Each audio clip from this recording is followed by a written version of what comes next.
Hi everyone, this is Erin. I am the Teen Services Librarian here at Cascades Library, and we are back to tell you about some more great young adult teen reads for you to dig into. Each of our Teen Services staff members is going to recommend one historical fiction book this time around, so let's get started. So this time around, I am going to talk about Code Talker by Joseph Bruchac. It's a novel about the Navajo Marines of World War II. And again, this is historical fiction, so it's a fictionalized account, but it's based on real events. This is the story of Ned Begay. He's a 16-year-old Navajo who becomes a code talker. If you're not sure what a code talker is, this book does a great job of explaining it. But basically, there was a code that was based on Navajo in World War II. And it was used to pass secret messages between military troops. And it was so complicated, you needed to be fluent in both Navajo and English.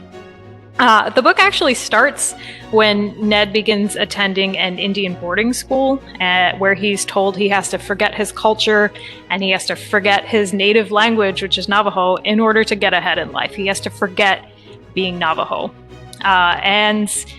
Despite that, he holds on to his language, and eventually, when the Marines start recruiting for World War II, he discovers that his language is actually incredibly valuable, and he becomes very proud of his heritage and all of the things he held on to, despite people telling him that he shouldn't.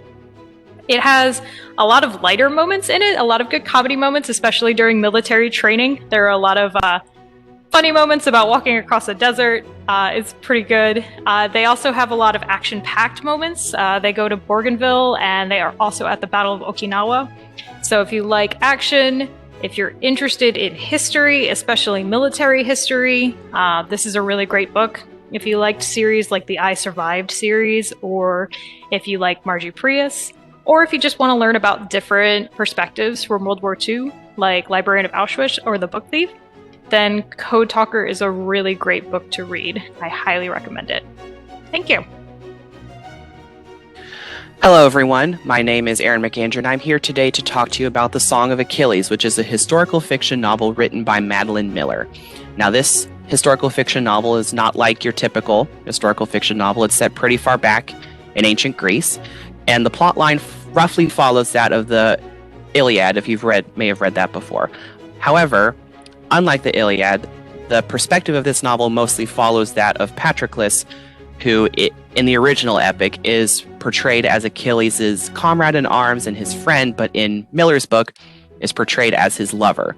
Now, this may be a problem for some people who don't like it when novels play fast and loose with source material, but I believe that Homeric epics are riffed upon enough that this is acceptable.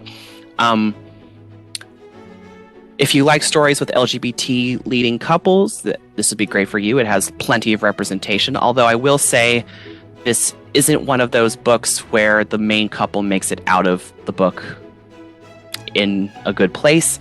If you've read Homeric epics before, you should know that the heroes don't usually make it out of their tales alive or whole or healthy in some way. So if that's a problem for you, you may want to take that into consideration. But otherwise, I think it's a really solid book.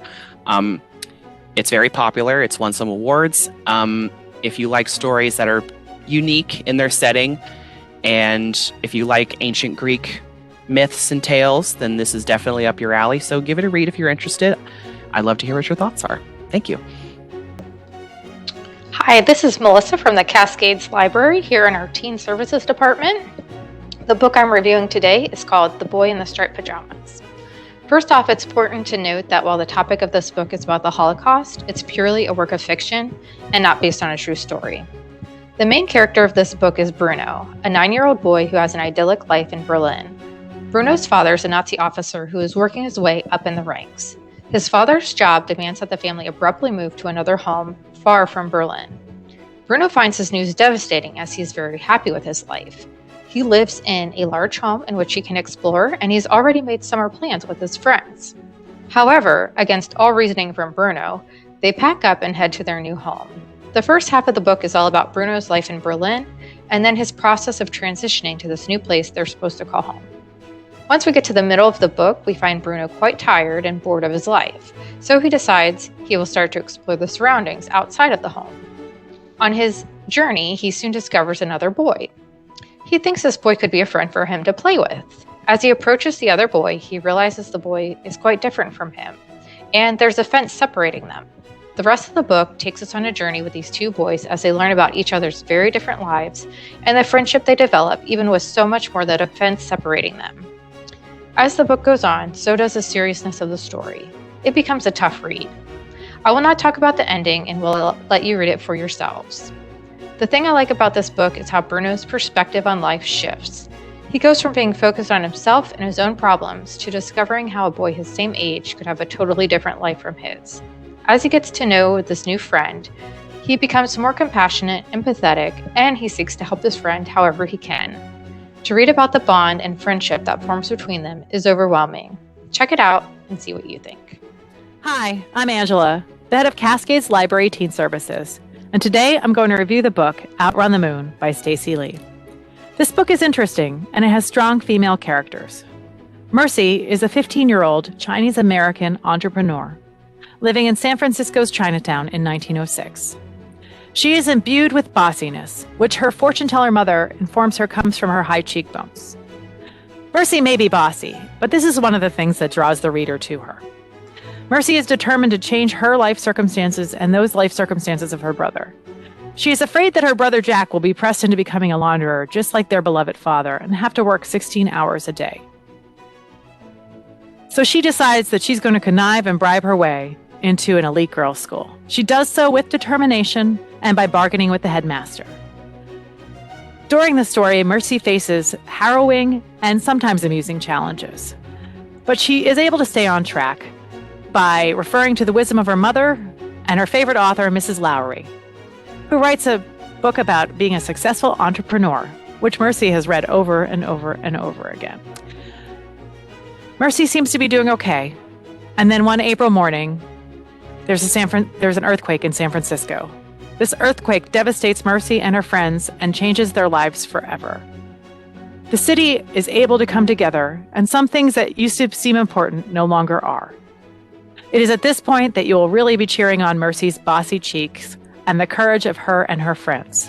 This story is beautifully written and gives the reader a good reference to what culture was like in 1906 in San Francisco. Mercy is easy to root for. She's a very likable character, and I think you'll enjoy rooting for her and her friends. I hope you enjoy the book. What we've got for today, if you found something you were interested in and you give it a read, let us know what you think. And as always, if you are looking for new titles, new suggestions, come in and let one of the Teen Services staff know. Thank you.